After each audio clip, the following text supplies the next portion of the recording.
Right, it's time for business news. Emmanuel of Nigeria, good evening to you. Good evening. What's coming up?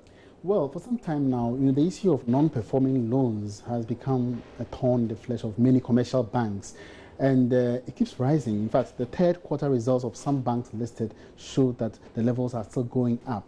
But this evening, the Bankers Association president is saying by the close of the year, things will reverse. So why are the banks giving out loans that people are refusing to pay? It is strange, originally we thought it was on the government side because government was owing so much the energy, exactly. But later on, we realized that it's also because individuals are not paying. And I blame the banks, like I was saying, because if you're giving out advances and loans, you really have to put in measures to actually collect them back. Yes. Okay, you take it away. All right, thank you very much. And thanks for joining me on business. President of the Ghana Association of Bankers, Alhassan Andani, has indicated the high level of non-performing loans will reduce significantly by December this year. His assurance follows rising non-performing loans in third quarter financials of some listed banks. The development is interesting due to the fact that the government recently announced the payment of part of the energy sector debts, which was said to have contributed to the increase in bad loans. But Mr. Andani says these payments by government should reflect in the last quarter results. A lot of work had to be done between the banks, the borrowing entities, government, to arrive at a program of reduction.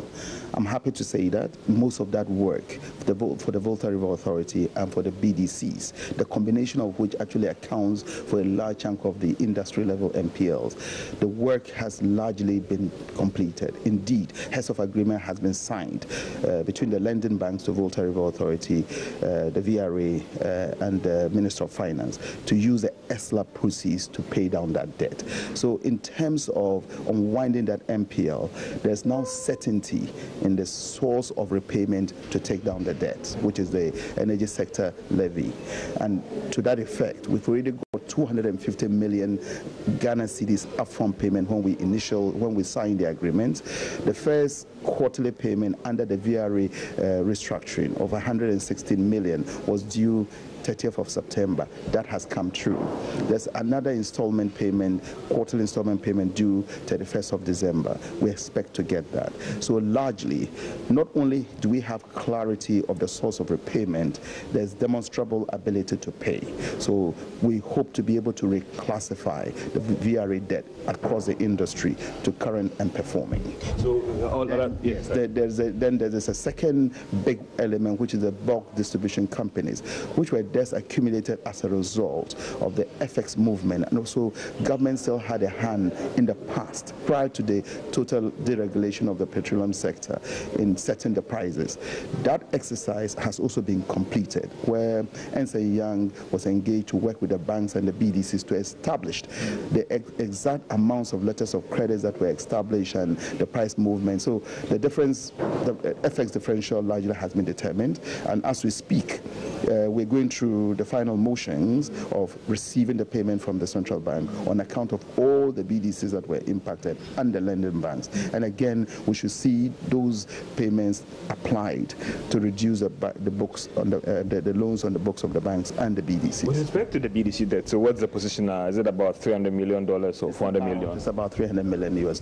And if, as we speak, all other things being equal, these positions should improve by close of this year? Yes, that should be improved by the close of the year. Hopefully by this week, everything in terms of the mechanics, and this is really mechanics between the BDCs and their banks. In fact, government has been in a position and shared their audit report with us more than 2 weeks ago. So their readiness to pay has been established. So meanwhile, the Bank of Ghana is optimistic new governance laws will help improve regulations of the entire financial sector. The central bank, in partnership with the International Finance Corporation, IFC, has launched the African Corporate Governance Program. The program seeks to support financial institutions in Ghana to improve upon corporate governance practices in their various firms. Second Deputy Governor of the Central Bank, Dr. Johnson Esiama, said it's critical the regulator gets it right on these issues to enhance depositors' confidence in the banking system. But Senior Country Officer at the IFC, Joseph Akwesi Kumi, tells Joy Business they are committed to supporting the Bank of Ghana to achieve this vision. You want private sector businesses to be competitive, to be profitable. Evidence has shown that companies with good corporate governance practices do better. So I think it's in our interest to make sure that we help companies to buy into the idea that corporate governance is very important. What does corporate governance do? Corporate governance basically brings transparency, it brings professionalism, it brings efficiency to the operations of any company, be it public or private. So for us, that is our interest. We want our investee companies to be open, to be competitive, to be able to attract both local and foreign investment. So that is where we are coming from as an IFC. What's the cost of this whole project you're looking at? I won't put a cost to it. What I will tell you is that as a program being funded by the Swiss government, SECO, we are the technical partners. So SECO is funding it, and we are implementing it. And what we have is that we have in-house expertise as well as international consultants, like you saw today. So that's the format for the intervention. Finally, away from the financial sector, the Petroleum Commission has emphasized the importance of using the petroleum industry for sustainable national development. The Commission has so far engaged about 7,000 Ghanaians since the start of commercial oil production and hopes to increase the level of contracts given to indigenous companies by 20% for the ongoing offshore Cape 3 Point Sankofa project. The CEO of the Commission, Theophilus Ehring, who stated this in an interview with Joy Business, noted that Ghana's local content policy has largely facilitated these gains. Chief Executive of the Petroleum Commission, Theophilus Ehring, has been speaking ahead of the Commission's two-day summit on local content and participation in the oil and gas industry, which opens in Takoradi tomorrow. It's going pretty well. We currently estimate that between 2010 and now, about $7.5 billion worth of contracts have been issued, and out of that, about 20% of that have gone to indigenous companies. In terms of looking at this on a trend, it would be good to say that at the level of Jubilee, which was our first major development, we must have done something in the region of about 5% or less in terms of value of contract to indigenous companies. On the more recent offshore Cape 3 Points project, which is operated by E&I, our estimation is that we are looking at close to 20% of these contracts going to indigenous companies. And if you look at the size of these activities, 20% is a fairly decent percentage in terms of portions that hit the local economy.